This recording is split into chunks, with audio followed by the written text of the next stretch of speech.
Hot off the heels of what I called one of the best games ever made, Tears of the Kingdom, Nintendo are back with a new installment in one of its most underplayed franchises, Pikmin. Here in Japan, Pikmin took over the country, with billboards, convenience store collaborations, re-releases of classic games, as well as the skyrocketing popularity of its mobile version, Pikmin Bloom. But does the newest installment in the mainline franchise, Pikmin 4, live up to the hype? Pikmin 4 is not only the best Pikmin game yet, but a recalibration of the franchise's already fun gameplay, and a complete repositioning of the franchise's characters and atmosphere. In this review, not only will I sing the praises of Pikmin 4, but address its unfortunate shortcomings, as well as where the Pikmin franchise can go from here. By the end of the review, you'll know if it's worth picking up. Let's get into it. In a first for the series, you play as a customizable character, a change I initially hated, but ended up loving. Disappointed that previous protagonists weren't returning to the spotlight, I quickly got over it, enjoying customizing my little explorer in a number of cute ways. Additionally, Olimar still has an important presence in the game, as well as some playable sections, so right off the bat, Pikmin 4 satisfies both new and old fans. Your avatar is a member of the Rescue Corps, who have been sent to PNF 404 to rescue a once again stranded Captain Olimar. Unfortunately, dozens of other space explorers have also gotten stranded, and with your reliable space dog Ochi, it's up to you to rescue as many of them as you can, while simultaneously repairing your spaceship and collecting treasures. Treasures take the form of fruits and random junk. My favorite treasures were of course the old Nintendo themed ones, like a Wavebird controller or a disc of Wave Race Blue Storm. Anyway, rescued castaways are added to your home base, with it becoming more populated and lively as you progress. First of all, this is absolutely my favorite change to the Pikmin formula. Previous games had no more than 3 adventurers on the planet at any time, so those games balanced the cuteness of Pikmin with the oppressive nature of surviving alone on a dangerous planet filled with giant, powerful creatures. By adding a sense of community to Pikmin, Pikmin 4 marks a tonal shift for the Pikmin series. No longer a lonely adventure, you feel a sense of community, watching your base camp grow more populated with each rescued castaway. And in doing so, Pikmin becomes more fun, more positive, less overwhelming, and less stressful. While of course this tonal shift makes Pikmin 4 more accessible to new fans, as an old fan, I absolutely loved seeing this. While of course this tonal shift makes Pikmin 4 more approachable to new players, as an old fan, I absolutely loved seeing this. It's a significant change that turns the world of Pikmin on its head, and I couldn't be happier. As for the rest of the story, like a lot of Nintendo games, is not particularly deep, opting for a twee sense of joy over epic storytelling.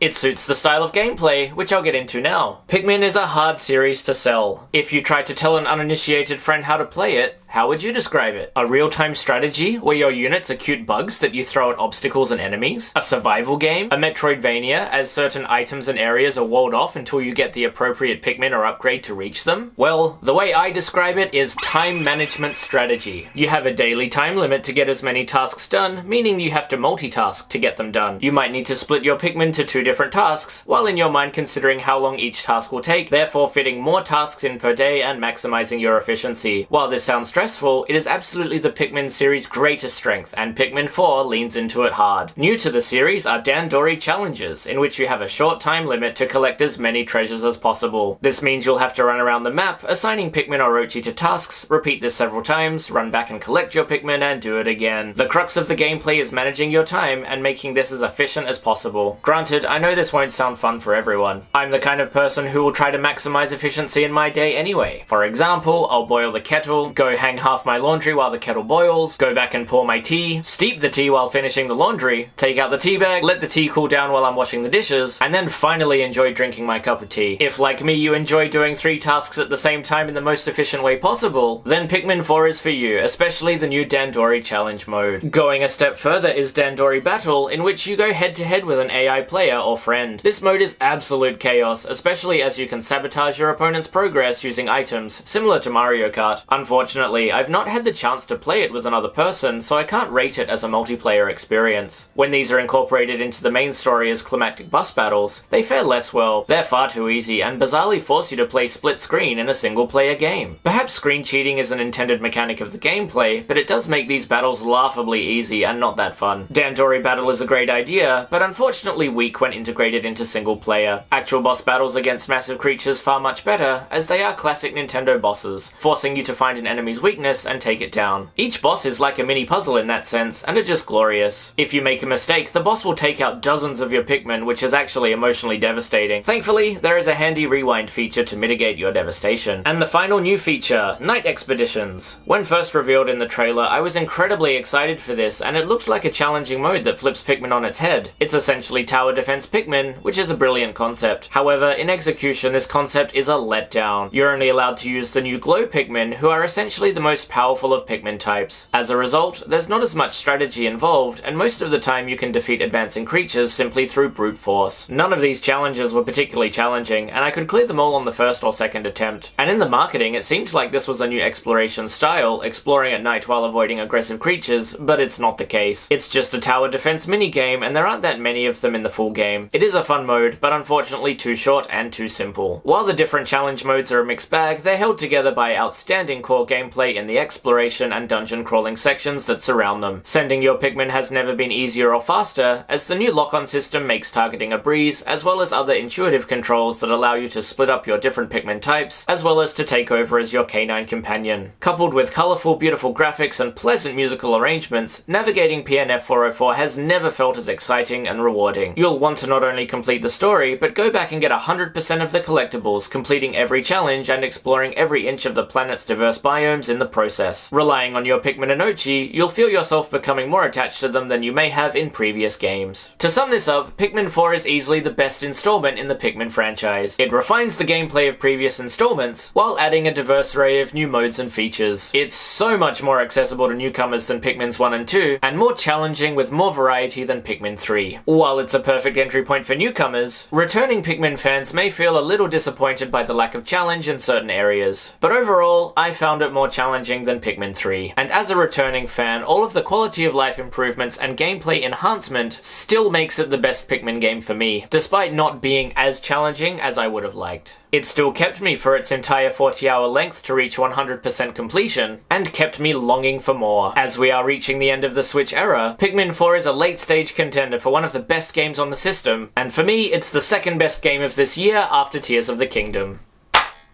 So, that's the end of the review. Before wrapping up, I'd like to speculate on the future of the Pikmin series. 4 really establishes a solid template and foundation for the future of the series going forward, and there are still plenty more stories to tell and concepts to explore in this universe. This is a minor spoiler, but the 3 protagonists of Pikmin 3 are nowhere to be seen in this game, with only a couple of passing references to them here and there. It's a baffling omission, and makes me wonder if they're being reserved for DLC or a future installment. Of course I'd love to see DLC, but with the Switch 2 looming on the horizon, I don't think we'll get any. Instead, I hope we see Pikmin 5 in the next few years, and not have to wait 10 long years like we did between the releases of Pikmin's 3 and 4. Anyway, have you played Pikmin 4? What did you think? And if you didn't play it, why didn't you? And how do you think 4 compares to other Pikmin games? Leave a comment down below, like the video, and subscribe to the channel. And while you're at it, add me to Pikmin Bloom. I'm obsessed with this game and can't put it down. I've left my friend code down below in the pinned comment. If you add me, I'll send you a postcard from Japan. So, thanks for watching, and I'll see you next time.